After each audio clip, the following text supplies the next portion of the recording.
सभी सगाजनों को मेरी ओर से जय सेवा, जय बड़ा देव, जय गुणवाना।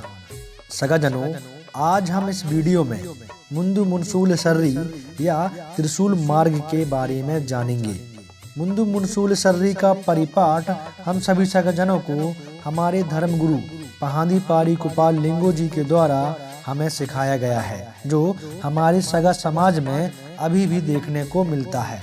और थोड़ा थोड़ा हमारे सगा इस त्रिशूल मार्ग को भूलते जा रहे हैं, जिससे समाज में अशांति और असमंजस का माहौल बनता जा रहा है। आज हम इस वीडियो के माध्यम से मुंदु मुनसूल सर्री या त्रिशूल मार्ग के बारे में संक्षिप्त में जानेंगे, उसका पालन करेंगे, उसे अपने सगा समाज में पुनः स्थापित करने का प्रयास करेंगे। मुंदु मुनसूल सर्री या त्रिशूल मार्ग को सिंगारदीप के प्रमुख शंभू राजा कोषाडुम के द्वारा प्रतिपादित किया गया था, जो कि पेंकमणि आपका पचमढ़ी के कोट प्रमुख कुलितरा के वे महाज्ञानी, योग सिद्ध और शक्तिशाली पुत्र थे। सभी जीवों के कल्याण मात्र हेतु उन्होंने मुंदु मुनसूल सर्री या त्रिशूल मार्ग प्रतिपादित किया था। सबसे पहले आप यह जान लें कि त्रिशूल मार्ग या त्रैगुण्य शूल मार्ग गंड जीवों के विवेक, मन व बुद्धि से संबंधित है, जो सभी गंड जीवों के काया के प्रमुख 3 अंग होते हैं। और इन्हीं तीनों अंगों से हमें किस तरह का कर्तव्य या कार्य लेना चाहिए जिससे संपूर्ण सगा समाज का कल्याण हो, जिसे हमारे प्रथम राजा कोषाडुम एक गोंडी पाठ के जरिए बताया था, जो मैं कहने जा रहा हूँ। मुंदु मुनसूल सर्री मोदूर मति उन्दे में अंदूल शुल्क आयतांगे सगा जोग मोद ताल कतय मोदूर सुल्त सरिंग आदुंगे सगा मांड सार जुट सेवा मति सुल्त सरिंग आदुंगे सगा वन के निंगा कय कयोम मेंदो में सुल्त सरिंग आंदुगे। त्रिशूल का जो मध्य भाग है वह गंड जीवों के विवेक अर्थात बौद्धिक अंगों से संबंधित है, जिसे मैदूर शूल कहते हैं। त्रिशूल का दायां भाग मानसिक अंगों से संबंधित है, जिसे मतीय शूल कहते हैं। त्रिशूल का बायां भाग शारीरिक अंगों से संबंधित है, जिसे मैंदूल शूल कहते हैं।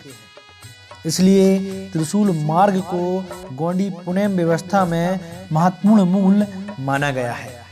तो चलिए अब हम मोदूर शूल अर्थात जो त्रिशूल के मध्य भाग से संबंधित है और जो गंड जीवों के विवेक अर्थात बौद्धिक अंगों से संबंधित है, उसके अंतर्गत हमें किन बातों का ध्यान रखना चाहिए उस बारे में बात करेंगे। और उसके अंतर्गत हमें 4 बातों का ध्यान रखना है। पहला, सगा जोग यानी सगा उपासना, सामुदायिक उपासना अर्थात हमें सभी सगा के साथ मिलकर सगा उपासना या आराधना या नैतिक कार्य करना चाहिए, जो हम करते हैं, जैसे शादी काज, बड़ा देव पुजाई वगैरह वगैरह। दूसरा, सगा ताल्क या सगा चिंतन या सामुदायिक विचार। इस बारे में गहन चिंतन करने की आवश्यकता है कि हम आखिर इस मार्ग से क्यों भटक गए हैं। अगर यह बात सगा समाज मानना चालू कर दे तो समाज को आगे बढ़ने से कोई नहीं रोक सकता। तीसरी बात, सगा तय, सगा निर्णय, समाज पोषक निर्णय। यह काम अभी भी गांव में भली भांति उपयोग किया जाता है, जिसमें सभी गांव के सगा उपस्थित होकर किसी कार्य का निर्णय लेते हैं। चौथी बात, सगा मोद, सगा ज्ञान या ज्ञान साधना।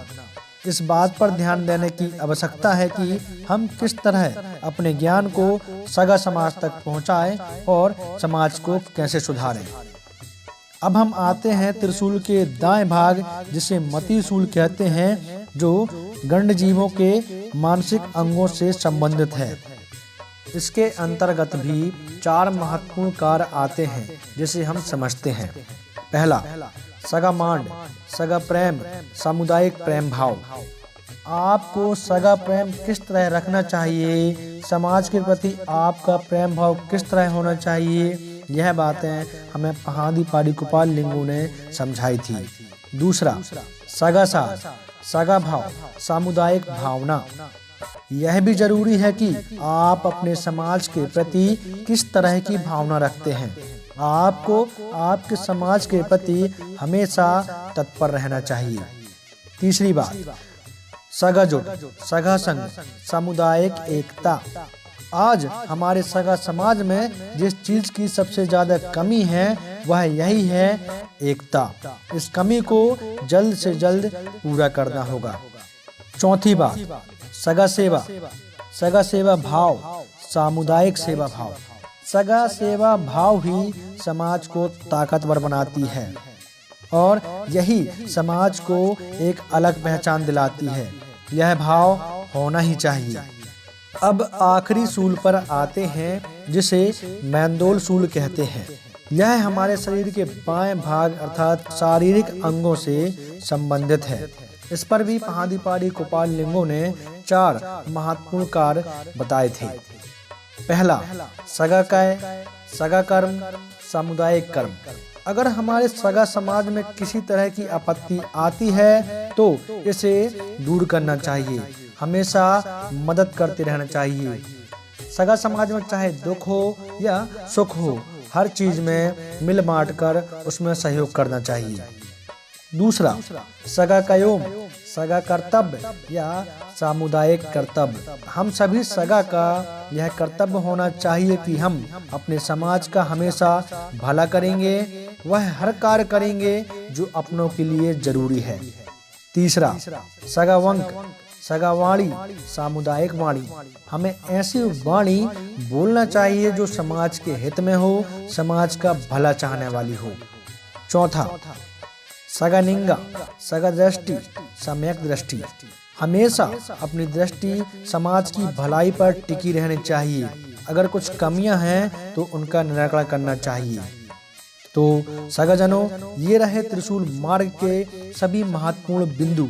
अब आप समझ सकते हैं कि हमारा इतना गौरवशाली इतिहास क्यों रहा है। हमने 1750 वर्ष शासन क्यों किया है। जिस समाज में इतनी प्यारी विचारधारा रही हो वह कभी गर्त में नहीं जा सकती। अभी भी हम इतिहास से सीखकर खुद को बदल सकते हैं, खुद की कमियां दूर कर सकते हैं और अपने समाज को आगे बढ़ा सकते हैं। तो सगाजनों, आशा करता हूं कि आज का वीडियो आपको पसंद आया होगा। अब मिलते हैं अगली वीडियो में। आप सभी सगाजनों को मेरी ओर से सेवा जोहार।